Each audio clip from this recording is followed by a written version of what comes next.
Welcome back to our channel legal classroom. आज हम लोग डिस्कस करने वाले हैं general exceptions of IPC from section 94 to 106। So start with section 94। Section 94 act to which a person is compelled by threat. तो इस case में क्या बोला गया है कि आप कोई एक्ट करते हो जो कि आपसे कंपेल किया जा रहा है, किसी डर के द्वारा आपको कंपेल्ड किया जा रहा है कि आप ये एक्ट करो। आपके ऊपर बंदूक रखी और आपको ये कंपेल किया गया कि आप ये ऑफेंस करो, ये एक्ट करो। तो इस केस में ये बताया गया है। तो सेक्शन 94 बोलता है except murder and offences against the state punishable with death. तो आप ये दोनों ऑफेंसेस नहीं कर सकते, दैट इज मर्डर और ऑफेंसेस अगेंस्ट द स्टेट, जिसमें क्या पनिशमेंट है, डेथ पनिशमेंट है। तो ये दोनों ऑफेंसेस आप नहीं कर सकते। अदरवाइज आप कोई भी ऑफेंस करते हो जिसमें आपको कंपेल्ड किया गया है थ्रेट से, आपको डर से कंपेल्ड किया गया है कि आप ये एक्ट करो, अदरवाइज हम आपको आपकी इंस्टेंट डेथ हम कर देंगे। तो आपको ये अप्रीहेंशन है कि मैंने ये एक्ट नहीं किया जो ये लोग कंपेल्ड कर रहे हैं, तो मेरी डेथ हो जाएगी, ये लोग मेरी डेथ कॉज कर देंगे। तो उस केस में आपको इस एक्सेप्शन का बेनिफिट मिलेगा, आप किसी ऑफेंस के लिए लायबल नहीं होंगे। लेकिन आप ये दोनों ऑफेंसेस नहीं कर सकते, दैट इज मर्डर और ऑफेंसेस अगेंस्ट स्टेट, जिसमें डेथ पेनल्टी होती है। बट यहाँ पे एक प्रोवाइजो दिया गया है, provided the person doing the act did not of his own accord or from a reasonable apprehension of harm to himself short of instant death place himself in the situation by which he became subject to such constraint। लेकिन यहाँ पे इस exception का benefit नहीं मिलेगा यदि आप उसको अपनी मर्जी से या फिर आप छोटे मोटे डर के कारण आप खुद को ही ऐसी सिचुएशन आप ऐसी अराइज कर देते हो जिससे कि आपको ये एक्ट करना पड़ रहा है। तो इस केस में आपको ये बेनिफिट नहीं मिलेगा। तो ये प्रोवाइजो में बताया गया है, इसकी एक्सप्लेनेशंस हैं। Explanation 1. A person who, of his own accord or by reason of threat of being beaten, joins a gang of dacoits, knowing their character is not entitled to the benefit of this exception on the ground of his having been compelled by his associates to do anything that is an offense by law। लेकिन यहाँ पे explanation में बोला गया है, आप कोई gang of dacoit को ज्वाइन कर लेते हो, किस डर से कि मुझे पीटे जाने के डर से, कि आपको पीटा जाएगा, उस डर से आप किसी गैंग डेकॉइट्स की गैंग को आप क्या कर लेते हो, ज्वाइन कर लेते हो। आपको पता है कि ये जो गैंग है, ये जो भी ग्रुप है, वो डेकॉइट्स, ये लोग डेकॉइटी करते हैं।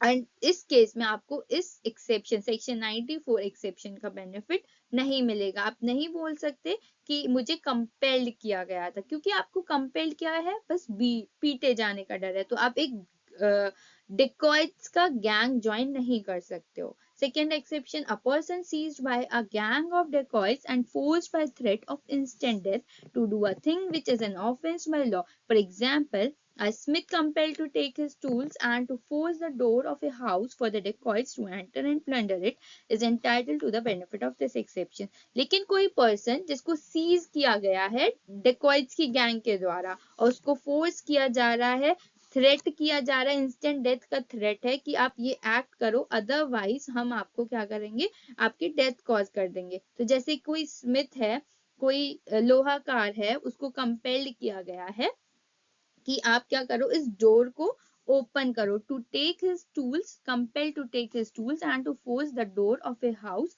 For the dacoits to enter and plunder. मतलब उस डोर को ओपन करो, उन गैंग ऑफ डेकॉइट्स को एंटर करने के लिए, उस डोर को ओपन करने के लिए उस स्मिथ को कंपेल किया जा रहा है, अदरवाइज वो क्या होगा, उसकी डेथ कॉज कर दी जाएगी। तो इस केस में यहाँ पे उसको एक्सेप्शन का बेनिफिट मिलेगा under section 94। Section 95 act causing slight harm.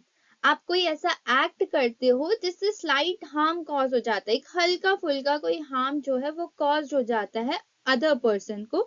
तो उस केस में ऑर्डिनरी पीपल तो कंप्लेन नहीं करता, लेकिन आपको सेक्शन 95 एक्सेप्शन का बेनिफिट मिल जाता है, you will not be liable for that act.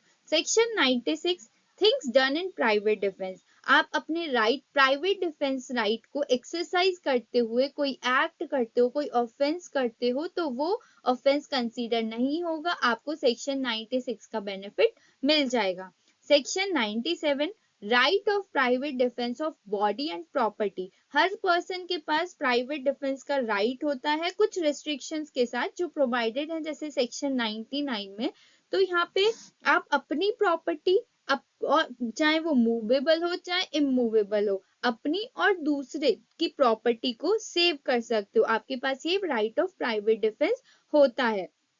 आप थेफ्ट से, रॉबरी से, मिसचीफ से, क्रिमिनल ट्रेसपास से, और which is an attempt to commit theft, robbery, mischief और क्रिमिनल ट्रेसपास, इन सब के अगेंस्ट आपके पास राइट ऑफ प्राइवेट डिफेंस है कि आप अपनी प्रॉपर्टी चाहे वो मूवेबल हो चाहे इमूवेबल हो या किसी और की प्रॉपर्टी को सेव कर सकते हो।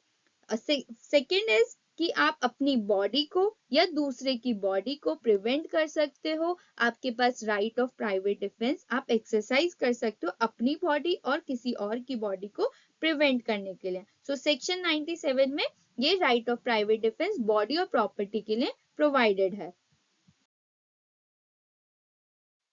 Section 98, right of private defense against the act of a person of unsound mind, कोई पर्सन है उसकी उस पर्सन अटैक कर रहा है तो हमारे पास same right of private defence है जैसे ही कि कोई साउंड माइंड कर रहा है। तो हमें ये नहीं होगा कि आपने अनसाउंड माइंड पर क्यों अटैक कर दिया, आपने अपना प्राइवेट डिफेंस आप यूज नहीं कर सकते। हमारे पास equal right of private defence होता है उस पर्सन के अगेंस्ट जो अनसाउंड माइंड है, जो इंटॉक्सिकेटेड है या उसको कोई मिसकंसेप्शन है अपने पार्ट पर। तो इस केस में हमें एक जनरल एक्सेप्शन प्रोवाइड है, हम इस एक्सेप्शन में लाई करेंगे, सेक्शन 98 का हमें बेनिफिट मिलेगा और उस पर्सन को कुछ भी हार्म होता है उसके लिए हम लायबल नहीं होंगे। इसका इलस्ट्रेशन है, Z under the influence of madness attempt to kill A, Z is guilty of no offense, but A has the same right of private defense which he would have if Z was sane. तो Z ने in madness, Z क्या था, unsound mind था, उसने क्या करा, attempt करा, A को मारने का अटेम्प्ट किया, तो इसमें Z तो गिल्टी नहीं होगा किसी भी ऑफेंस के लिए क्योंकि वो अनसाउंड माइंड है,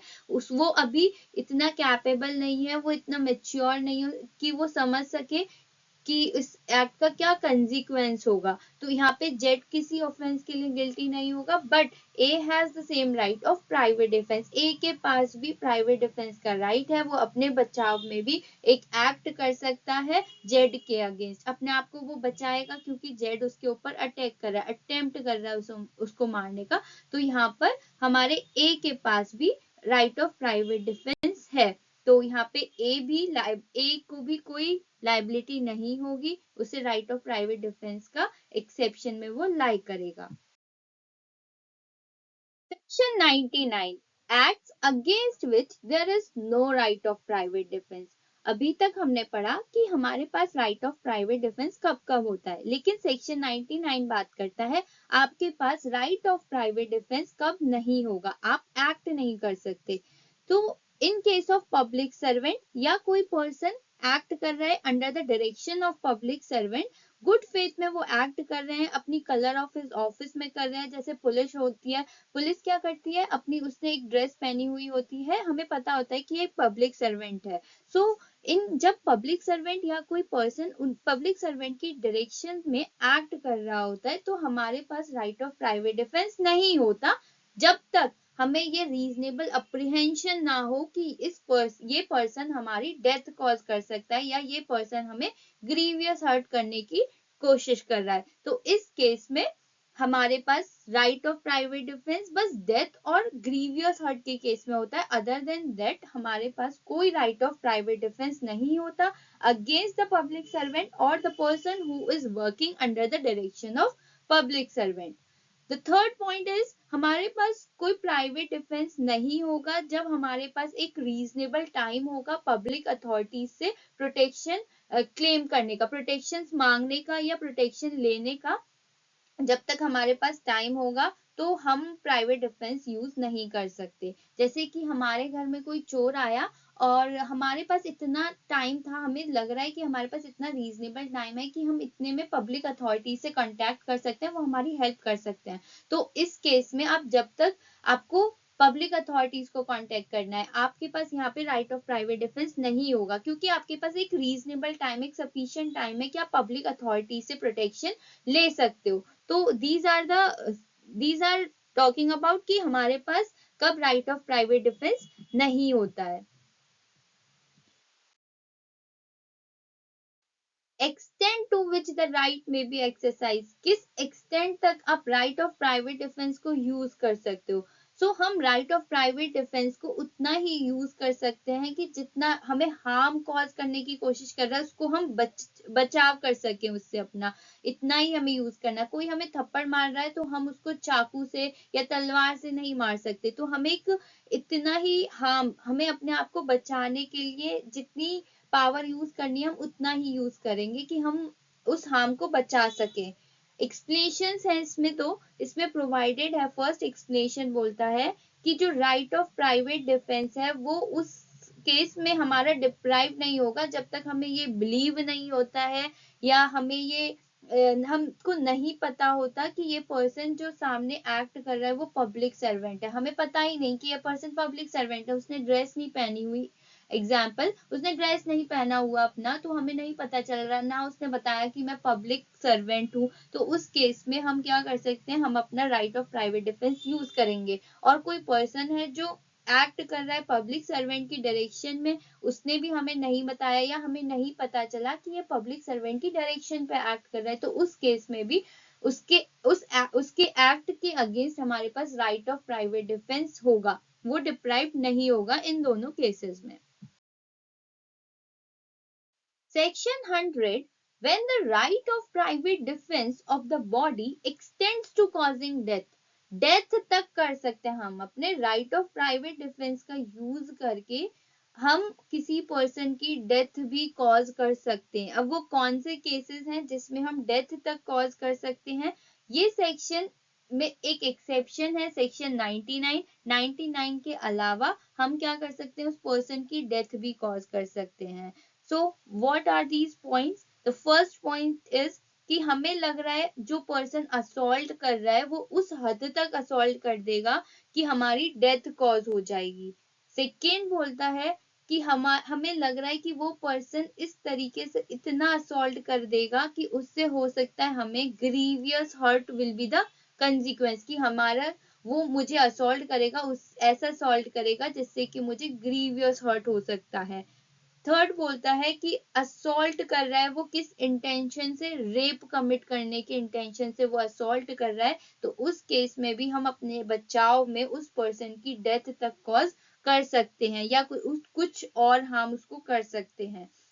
फोर्थ पॉइंट बोलता है assault with the intention of gratifying unnatural lust। इस केस में हमें लग रहा है कि जो असॉल्ट कर रहा है पर्सन उसका इंटेंशन है कि हमें ग्रेटिफाइंग अननेचुरल लस्ट करने का, तो उस केस में भी हमें राइट ऑफ प्राइवेट डिफेंस हमारा जो बॉडी का है वो एक्सटेंड करता है उस पर्सन की डेथ करने तक। इसका फिफ्थ पॉइंट बोलता है कि उस जो असॉल्ट कर रहा है पर्सन उसका इंटेंशन है हमें किडनैप करना या अबडक्ट करना, तो उस केस में भी हम उसकी डेथ तक कॉज कर सकते हैं। सिक्स्थ पॉइंट बोलता है assault with intention of wrongfully confining a person under circumstances which may reasonably cause him to apprehend that he will be unable to have recourse to public authorities for his release। तो जो person assault कर रहा है वो उस intention से कर रहा है कि हम रॉन्गफुल हमें कन्फाइन कर ले, हमें एक जगह एक रॉन्गफुली कन्फाइन कर ले पर्सन को, जिससे कि उसके पास कोई पब्लिक अथॉरिटीज तक अपना कांटेक्ट कर, वो ना कांटेक्ट कर पाए किसी पब्लिक अथॉरिटीज को, तो उस केस में भी जब उसको ऐसा लगता है कि ये मुझे रॉन्गफुली कन्फाइन करने के इंटेंशन से असॉल्ट कर रहा है और जिससे कि मैं पब्लिक अथॉरिटीज तक भी कांटेक्ट नहीं कर पाऊंगा, तो उस केस में भी वो डेथ या कोई अदर हार्म कॉज कर सकता है। 7 पॉइंट बोलता है an act of throwing or administering acid or attempt to throw or administer acid which may reasonably cause the apprehension that grievous hurt will otherwise be the consequence of such hurt। जो other person है उसका act ऐसा लग रहा है कि हमें वो एसिड थ्रो कर सकता है या अटेम्प्ट कर सकता है या वो कोशिश कर सकता है कि वो एसिड फेंकने का हमारे ऊपर, तो उस केस में भी हम क्या कर सकते हैं, जिससे कि हमें कोई ग्रीवियस हर्ट हो सकती है, तो उस केस में भी हम डेथ कॉज कर सकते हैं उस पर्सन की। इस वीडियो में हमने सेक्शन 100 तक डिस्कस कर लिया है, आगे के सेक्शंस हम नेक्स्ट वीडियो में डिस्कस करेंगे। I hope you like the video. If you like the video, please hit the like button, share and subscribe the channel. Thank you so much.